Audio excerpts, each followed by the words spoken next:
Hello everyone, welcome to my channel. Have you ever wanted something so badly, but the world told you can't have it?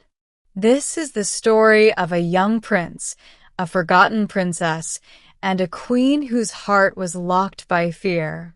A long time ago, in the kingdom of Geralda, there lived a queen named Marla. She had a beautiful daughter named Elira. Elira was kind, gentle, and full of light. But Queen Marla was not happy. She once loved a brave king, but he left her and never came back. From that day, Queen Marla believed love is dangerous. It always ends in pain. So, she locked her heart, and she locked her daughter too high in a tower. Every prince who wanted to marry Elira had to pass 3 tests. If he failed, he disappeared forever. In a small kingdom far away lived Prince Elias. His father was a simple, kind king with no gold, no army, and no castle walls. But Elias was full of dreams. One night, Elias had a strange dream. He saw a girl in a tower crying. She held a golden flower and whispered, "Please find me. I'm still waiting." When he woke up, his heart was racing. "I must go," he told his father. "I saw her. She's real, and I must try." "No," cried the old king. "Queen Marla is dangerous." Many princes went. None came back. "But I can't sleep, I can't eat," said Elias. So, the king hugged him tightly and said, "Then go, but don't go alone. Find help on your way." Elias began his journey. He had no servants, only courage. One day he saw a mountain, but the mountain started to snore. It was a man very fat, lying on his back. "What are you doing here?"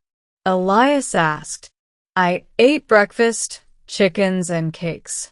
Now I want lunch," said the man. "Come with me," said Elias. "You can eat more and help me too." "Bring me food," said the man, "and I'll do anything."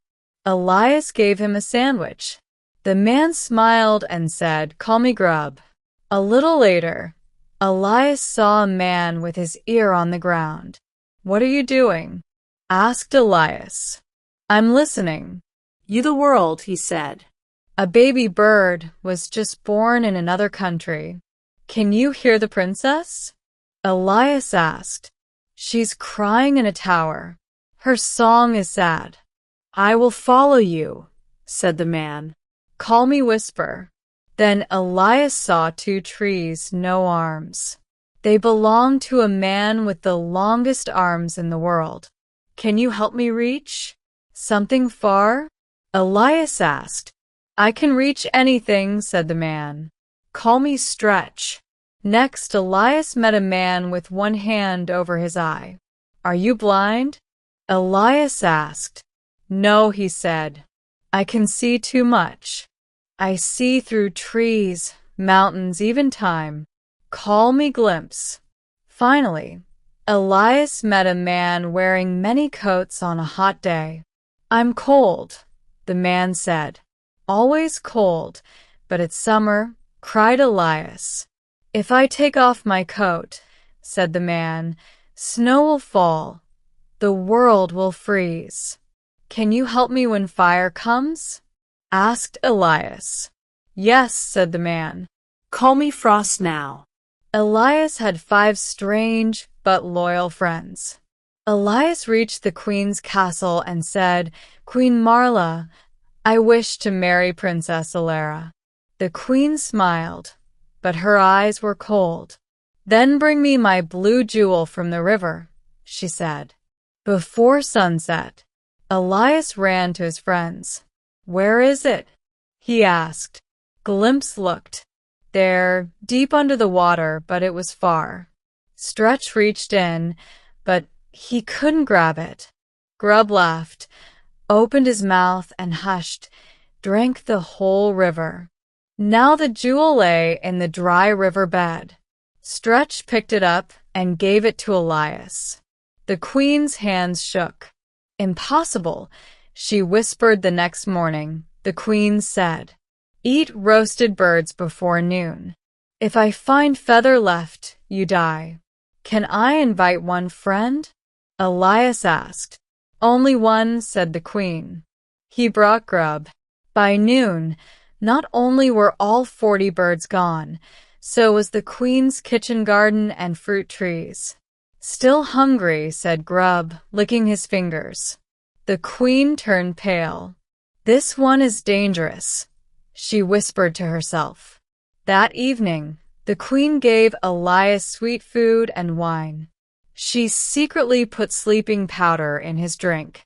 Then she led him to the tower room, where Elira sat bathed in the sunset. Her smile was sad but bright. They talked, but soon Elias's eyes grew heavy. He blinked and fell asleep. Half an hour later, he woke up. Elira was gone. He shouted from the window, "Whisper, where is she?" Whisper listened. "She's crying inside a tree across the river." Glimpse looked. "Yes, she's trapped by magic. How do we reach her?" cried Elias. "My turn," said Frost. He opened his coat. Snow fell. The river turned to ice. They ran across. Stretch, open the tree. Elira ran into Elias's arms. They raced back. Stretch lifted them into the tower just before the queen arrived. "You're early," said Elias. "We were just discussing trees and rivers." That night, the queen gave Elias and his friends a bedroom. Underneath it, she built a fire. Whisper whispered, "They're burning us alive now." "I'm warm," smiled Frost. But Elias said, "Take off your coat." "Freeze the fire," Frost did. The fire died. The queen heard nothing. She opened the door, smiling, but Elias and his friends ran out laughing. "Too cold," said Grub. "Let's sit by a fire." The queen fell to her knees. "You passed all 3 tests," she said. "I cannot stop you.